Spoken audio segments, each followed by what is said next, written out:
و معارف کو آسان کر کے سکھاتا ہے مکتب علوم شریعہ۔ بسم اللہ الرحمن الرحیم۔ السلام علیکم۔ 11ویں پارے کا خلاصہ۔ اس پارے میں 2 حصے ہیں۔ نمبر 1 سورہ توبہ کی آخری 36 آیات، نمبر 2 سورہ یونس مکمل۔ پہلا حصہ، سورہ توبہ کی آخری 36 آیات میں 3 اہم باتیں یہ ہیں: منافقین کی مذمت، مومنین کی 9 صفات، 3 مخلص صحابہ کی توبہ کا واقعہ۔ نمبر 1 منافقین کی مذمت۔ اللہ تعالیٰ نے غزوہ تبوک میں شریک نہ ہونے کے بارے میں منافقین کے جھوٹے اعذار کی اپنے نبی کو خبر دے دی۔ نیز منافقین نے مسلمانوں کو تنگ کرنے کے لیے مسجد ضرار بنائی تھی۔ اللہ تعالیٰ نے نبی کو اس میں کھڑا ہونے سے منع فرمایا۔ نمبر 2 مومنین کی 9 صفات: 1 توبہ کرنے والے، 2 عبادت کرنے والے، 3 حمد کرنے والے، 4 روزہ رکھنے والے، 5 رکوع کرنے والے، 6 سجدہ کرنے والے، 7 نیک کاموں کا حکم کرنے والے، 8 بری باتوں سے منع کرنے والے، 9 اللہ تعالیٰ کے احکام پر عمل کرنے والے۔ نمبر 3 مخلص صحابہ کی توبہ کا واقعہ۔ حضرت مرارہ بن ربیع رضی اللہ عنہ، حضرت کعب بن مالک رضی اللہ عنہ اور حضرت ہلال بن امیہ رضی اللہ عنہ، یہ تینوں حضرات غزوہ تبوک میں شریک نہیں ہوئے تھے۔ ان سے 50 دن کا بائیکاٹ کیا گیا۔ پھر ان کی توبہ کی قبولیت کا اعلان وحی کے ذریعے کیا گیا۔ ان کے نام یاد رکھنے کے لیے مکہ یاد کر لیا جائے، جو ان کے ناموں کے پہلے حروف کا مجموعہ ہے۔ دوسرا حصہ، سورہ یونس میں توحید، رسالت، قیامت اور قرآن کی عظمت کے بارے میں بات کی گئی۔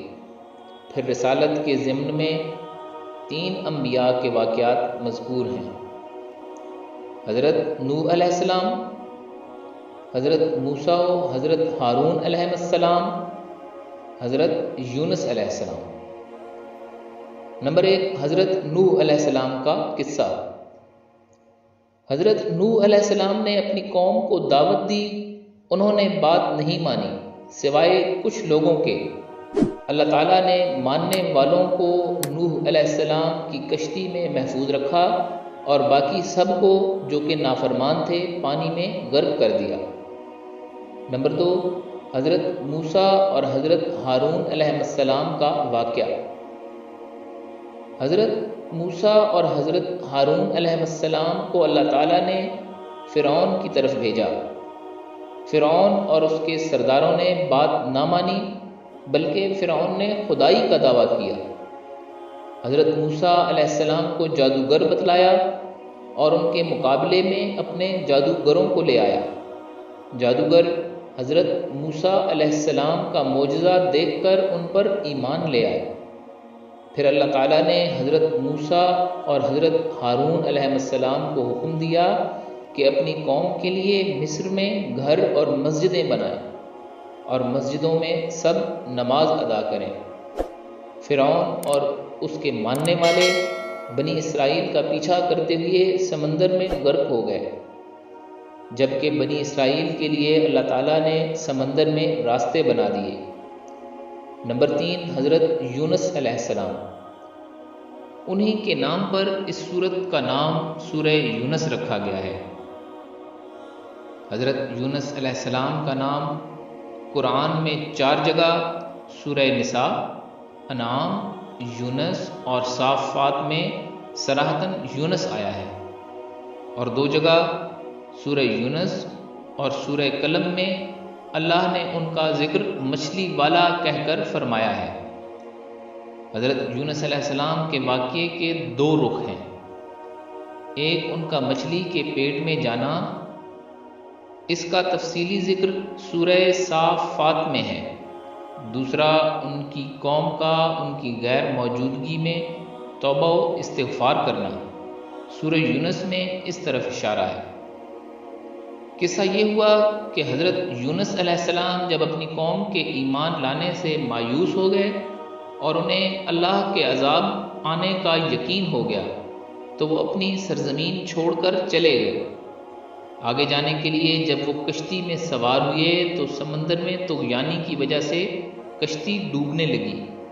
حضرت یونس علیہ السلام نے سمندر میں چھلانگ لگا دی، ایک بڑی مچھلی نے انہیں نگل لیا۔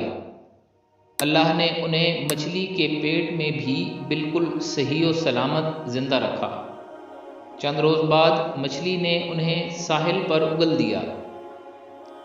ادھر یہ ہوا کہ ان کی قوم کے مرد اور عورتیں، بچے اور بوڑھے سب صحرا میں نکل گئے اور انہوں نے آہوزاری اور توبہ و استغفار شروع کر دیا اور سچے دل سے ایمان لے آئے، جس کی وجہ سے اللہ کا عذاب ان سے ٹل گیا۔